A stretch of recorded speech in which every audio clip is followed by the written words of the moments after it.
Ayan guys, so bumili tayo ng Vitabear Fat Buster.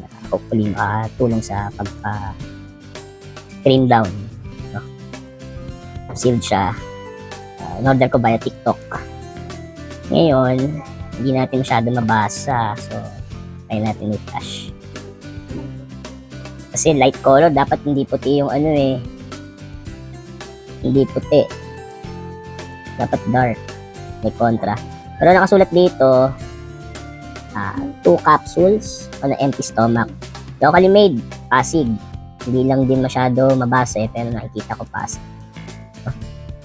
So, ayun. L-carotene helps what? Helps curb cravings. Pampawala ng gana kumain. Ayun. So, try natin. Sealed. Pero yung seal niya, hindi masyado sealed na maayos. Kasi mabubuksan pa rin yan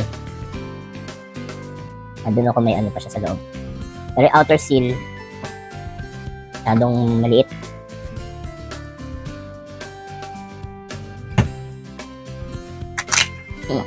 Ito. May isa pa palang seal sa loob. Natin kung anong lasa.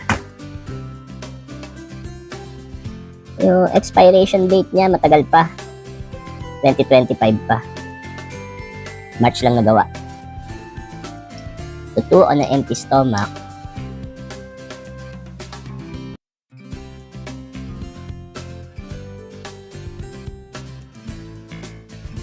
Ang dami bears. Maasim-asim lang.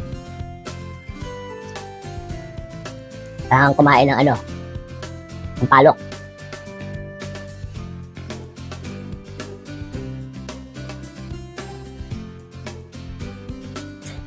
Bawal sa mainit to, magdidikit-dikit to pag nalusaw. Dapat may yung moisture absorber. Walang kasama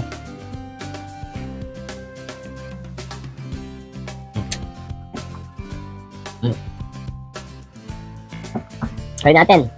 After 1 month, kung bumawas sa timbang. First still, nasa kain pa rin ng tao yan. Kahit kumain ka nito, kung hindi ka magbabawas ng kanin, wala. No effect.